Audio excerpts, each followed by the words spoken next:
Bienvenidos a El Amor que Vale. Estamos en la serie titulada La Encrucijada y hoy el sermón trata de un tema poco usual, pero necesario. Es el pecado imperdonable. ¿Cuál es el pecado imperdonable?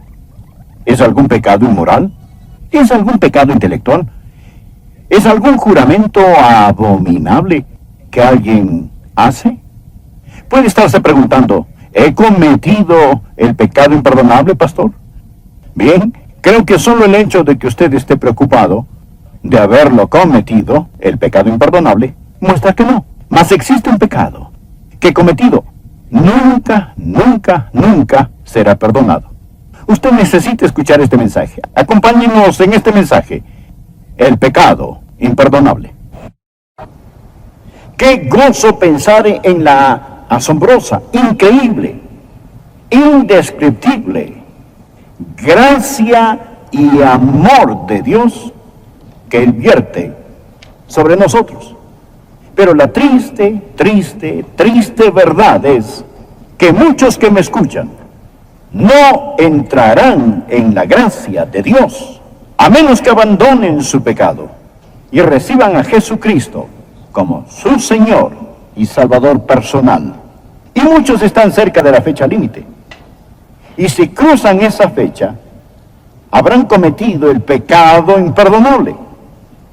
Y estarán tan en camino, tan destinados a ir al infierno en esta vida, antes de que mueran, sin ninguna oportunidad de redención. Tan en camino al infierno, como si las puertas de acero del infierno ya se hubieran cerrado detrás de ellos. Ellos habrán cruzado la fecha límite, habrán cometido el pecado imperdonable. Existe un momento, no sé cuándo, existe un lugar, no sé dónde, que marca el destino de los hombres, al cielo o a la desesperación. Existe una línea que no vemos, que cruza todo el camino. Esta es el límite oculto entre la misericordia de Dios y la ira de Dios. Y si usted pasa la fecha límite, habrá cometido el pecado imperdonable. ¿Cuál es el pecado imperdonable? No es un pecado moral, ni una violación, ni un asesinato, ni abuso sexual de niños. A pesar de lo malévolas que son estas cosas, quien las ha cometido aún puede ser salvo. ¿Cree usted eso? Yo sí lo creo. Ellos pueden salvarse por la gracia del Dios omnipotente. Toda mancha, toda impureza, toda suciedad que haya pasado por alguna alma humana, la sangre de Jesucristo, el Hijo de Dios, la limpia de todo pecado. No es un pecado moral ni un pecado intelectual. Una persona puede ser atea, agnóstica, odiar a Dios, puede haber declarado que no hay Dios, pudo haber dicho que Jesús fue el hijo ilegítimo de María, nacido de algún soldado extranjero. Pero no. Ese pecado puede perdonarse. Muchos que han sido ateos, que han blasfemado, se han arrepentido de su pecado y han venido al Señor Jesucristo. Alguien dirá entonces, ¿es alguna palabra que usted dice? ¿Es un pecado verbal? ¿Algún juramento horripilante? Donde una persona maldice a Dios en su propia cara. Bueno, no lo haga si tiene una pizca de inteligencia. Pero incluso eso puede perdonarse. Dios perdona la blasfemia. Si usted blasfema contra el Padre o blasfema contra el Hijo. De hecho, usted puede cometer el pecado imperdonable sin decir una palabra. La palabra blasfemar quiere decir hablar perjudicialmente en contra. Pero podemos hablarle a Dios en oración sin palabras. Y podemos blasfemar a Dios sin decir palabras, porque de la abundancia del corazón habla la boca. Uno puede vivir de tal forma que si sus palabras fueran traducidas, que si su vida se tradujera en palabras, sería blasfemia. ¿Cuál es la blasfemia contra el Espíritu Santo? Es el pecado imperdonable. Y vamos a ver en un momento que es atribuir al diablo la obra del Espíritu de Dios omnipotente. Ahora, este pecado, la blasfemia contra el Espíritu Santo, el pecado que nunca puede perdonarse, es un pecado que uno puede cometer y cometerá a sabiendas, intencionalmente, con sus ojos bien abiertos, y luego quedarán para siempre cerrados. Miremos el trasfondo de la advertencia que Jesucristo ha dado. Mateo capítulo 12. Al estudiar este pasaje de la Escritura, creo que lo entenderemos mucho mejor. Por favor, Mateo capítulo 12, desde el versículo 22. Entonces fue traído a él un endemoniado. A Jesús le trajeron un endemoniado, ciego y mudo, y le sanó. De tal manera que el ciego y mudo veía y hablaba. Y toda la gente estaba atónita y decía, ¿será este aquel hijo de David? Mas los fariseos, al oírlo, decían, este no echa fuera los demonios, sino por Belcebú, príncipe de los demonios. Sabiendo Jesús los pensamientos de ellos, les dijo, todo reino dividido contra sí mismo es asolado, y toda ciudad o casa dividida contra sí misma no permanecerá. Y si Satanás echa fuera a Satanás, contra sí mismo está dividido. ¿Cómo pues permanecerá su reino? Y si yo echo fuera a los demonios por Belcebú, ¿por quién los echan vuestros hijos? Por tanto, ellos serán vuestros jueces. Pero si yo por el Espíritu de Dios echo fuera a los demonios, por favor subraye la frase, por el Espíritu de Dios. Ciertamente ha llegado a vosotros el reino de Dios. Porque ¿cómo puede alguno entrar en la casa del hombre fuerte y saquear sus bienes si primero no le ata? Y entonces podrá saquear su casa. El que no es conmigo, contra mí es. Y el que conmigo no recoge, desparrama. Ahora note, por tanto, en el versículo 31, por tanto os digo, todo pecado y blasfemia será perdonado a los hombres, mas la blasfemia contra el Espíritu no le será perdonada. A cualquiera que dijere alguna palabra contra el Hijo del Hombre, este es el nombre que Jesús usó para referirse a sí mismo, le será perdonado. Pero al que hable contra el Espíritu Santo, no le será perdonado, ni en este siglo, ni en el venidero. Ni en esta época, ni en la época por venir. Quiero que vean la historia. Jesús está en su ministerio público y le traen un hombre afligido por un demonio. Era un demonio de ceguera y un demonio de mudez. El hombre estaba incapacitado para hablar y articular. No toda persona ciega está endemoniada, ni toda persona muda está endemoniada, pero este hombre lo estaba. Y este era su problema. Él estaba esclavizado por este espíritu. Cuando Jesús vio a este hombre, Jesús sobrenaturalmente, milagrosamente, maravillosamente, lo sanó. Abrió sus ojos y pudo hablar. La gente que estaba alrededor dijo, miren, este es el Hijo de David. Este es el Mesías. Ahora, los fariseos vieron que perdían su propio poder y su propia influencia ante Jesús, frente a Jesús. Ellos no podían negar el milagro porque era obvio. Todos conocían a este hombre, antes no podía ver y ahora sí. Antes cuando él no podía hablar, ahora él podía hablar. Así que como no podían negar el milagro, determinaron tratar de explicarlo. Esto es lo que dijeron. Oh, sí, seguro, sí. Él realizó un milagro, pero permítanos decir cómo lo hizo. Él lo hizo por el poder de Satanás. Por el poder de Satanás lo realizó por Belcebú. Esto es lo que dijeron del Señor Jesús. Y fue entonces que Jesús dio la enseñanza que él dio para demostrar la gran maldad de este pecado. Ahora, este pecado consta de 3 partes. Y quiero que usted lo note porque aumenta hasta llegar a un clímax. Primero, ellos pecaron contra la redención. Pecaron contra la redención. Ahora, aquí estaba Jesús, trabajando contra el diablo. Aquí Jesús tomó a un hombre afligido por demonios y lo libera. Aquí vemos el amor redentor.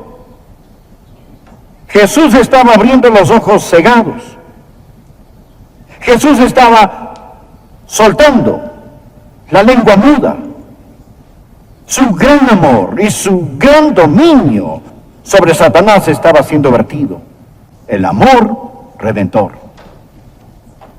Lo triste es esto, que las mismas manos que bendijeron a este hombre endemoniado hubieran bendecido a cualquiera de esos fariseos. El mismo amor que liberó a este hombre los hubiera liberado. Jesús vino a buscar y a salvar lo que se había perdido.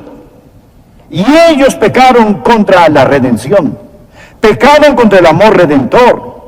Ellos pecaron contra nuestro Redentor. ¿Y qué hicieron los fariseos después? Ellos fueron los que abofetearon el rostro de Jesucristo. Ellos fueron los que, junto con otros, le arrancaron la barba. Ellos fueron los que ayudaron a crucificar a Jesús y demandaron su sangre. Ellos pecaron contra la redención. Ahora, amigo, si usted no entrega su corazón a Jesucristo, permítame decirle que está pecando contra la redención. Usted está pecando contra el que lo ama y quiere salvarlo. Usted está pisoteando bajo sus pies la preciosa sangre de Jesucristo y usted está crucificándolo de nuevo. Pero no solo pecaron contra la redención. Segundo, quiero que note que ellos pecaron contra la razón. Ellos sabían lo que hacían. Por favor, mire el versículo 24. Mas los fariseos al oírlo decían: este no echa fuera los demonios sino por Belcebú, príncipe de los demonios. Sabiendo Jesús los pensamientos de ellos, les dijo: todo reino dividido contra sí mismo es asolado, y toda ciudad o casa dividida contra sí misma no permanecerá. Y si Satanás echa fuera a Satanás, contra sí mismo está dividido. ¿Cómo pues permanecerá su reino? ¿Qué es lo que Jesús responde? Él dice: lo que ustedes hablan no tiene sentido. Dicen que yo por Satanás expulso a Satanás. Jesús añadió: el sentido común dicta que esto no es verdad. Una casa dividida contra sí misma no permanecerá. ¿Cómo echa Satanás fuera a Satanás? Jesús enseña: yo no estoy en colusión con el diablo, estoy en colisión con él. Nadie trabaja para el diablo echando fuera demonios, ni abriendo ojos ciegos, ni soltando lenguas mudas, ni dando gozo y paz. El ladrón no vino sino para hurtar y matar y destruir, dijo Jesús. Yo he venido para que tengan vida y para que la tengan en abundancia. Ahora, el caso es este. Ellos sabían lo que hacían. Usted no llega a ser un fariseo siendo tonto. Estos hombres eran intelectuales, pero crucificaron su razón para crucificar a Jesucristo. Ellos no solo pecaron contra la redención, ellos pecaron contra la razón. Le estoy hablando a algunos de ustedes hoy. Usted puede ser un banquero, un abogado, un profesor. Usted puede ser un hombre de negocios o mujer. Más sin embargo, usted va a crucificar su razón y decir no a Jesucristo. He sido pastor por mucho tiempo, como para no entender esto, que hay muchos que pisotean la razón hasta matarla para salirse con la suya. Piense, ¿qué es lo que Dios está pidiéndole que deje? ¿No es aquello que le hace daño o hiere? ¿Y le roba la satisfacción que Él quiere que usted tenga? El problema de estas personas es que ellas no solo pecaron contra la redención, un Señor que quiso amarlos, sino que también pecaron contra la razón.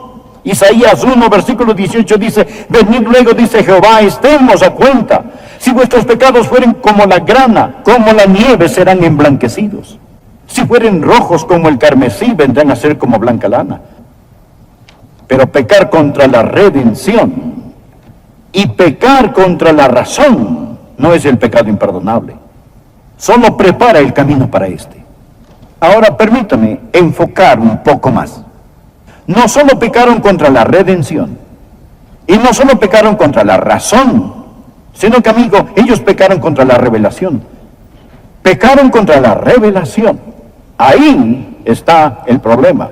Por favor, mire el versículo 28 y vea lo que el Señor Jesús dijo. Pero si yo por el Espíritu de Dios echo fuera los demonios, subráyelo, ciertamente ha llegado a vosotros el reino de Dios. Ahí estaba el Rey, de pie en medio de ellos, Jesucristo, y ahí estaba el Santo Espíritu de Dios, trabajando a través de Él, y testificando por estas mismas señales que Él era el Hijo de Dios. El Espíritu de Dios estaba en acción en ese episodio, y su verdadera lucha fue con el Espíritu Santo. Jesús hizo lo que hizo por hombre ciego, abre los ojos del Espíritu. Y esto es lo que ellos estaban haciendo. Estaban pecando contra la luz. Ellos no pecaban contra la ignorancia. Estaban pecando contra la luz. Cuando Jesús estaba en la cruz, Él pudo pedir por los que lo crucificaban, Padre, perdónalos, porque no saben lo que hacen. Pero estos hombres sabían lo que estaban haciendo.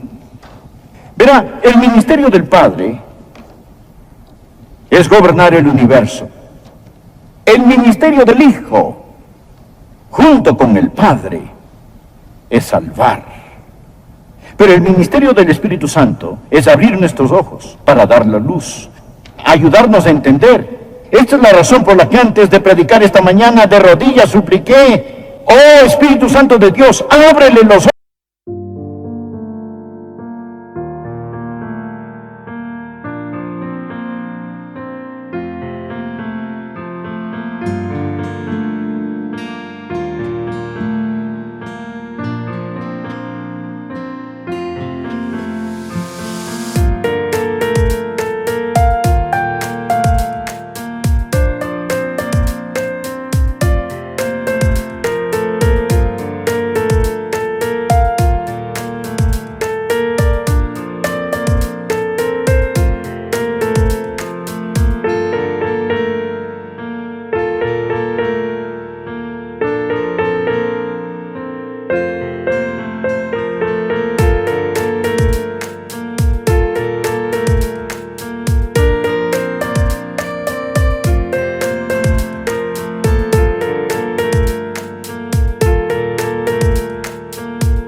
Ayuda a las personas a entender, ayúdalas para que te conozcan hoy, porque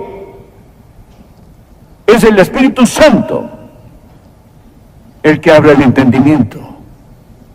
Y cuando los hombres y mujeres comparezcan ante Dios para ser juzgados, no van a ser juzgados principalmente por el pecado que cometieron, escuche, sino por la luz que rechazaron. Es muy importante que lo entienda. ¿Cuál es el juicio que viene al mundo? Juan 3, versículo 19, y esta es la condenación, que la luz vino al mundo, y los hombres amaron más las tinieblas que la luz, porque sus obras eran malas. ¿Cuál es el pecado imperdonable? Es el pecado contra la luz. Es atribuir a Satanás la obra del Espíritu Santo cuando se sabe lo que se hace. ¿Cuáles son las consecuencias de este pecado? ¿Por qué Jesús dijo que este pecado es una persona que comete este pecado se presta al engaño? Uno de los versículos más aterradores en toda la Biblia es 2 Tesalonicenses, capítulo 2, empezando en el versículo 11. Por esto Dios les envió un poder engañoso. Ahora, espere un minuto, Adrián, usted no lo leyó bien. Dios no envía engaño a las personas, el diablo hace eso. No, estoy leyendo bien. Por esto Dios les envió un poder engañoso. Bueno, ¿y por qué Dios haría eso? Para que la gente crea una mentira, eso es lo que dice. ¿Por qué Dios envía engaño para que crean una mentira? Bueno, continuemos leyendo. A fin de que sean condenados. Va de mal en peor, ¿verdad? Si me escucha y siente el deseo más mínimo de entregarse a Jesucristo, se lo ruego, venga a Él. No endurezca su corazón. No deje que Dios le envíe un poder engañoso. No cruce la fecha límite. No peque contra tal luz. Hay millones en este mundo que gritarían de gozo al oír lo que usted está escuchando hoy. Que Dios le ama. Que Cristo murió por usted. Que Él invita. La Biblia dice, el que quiera puede venir.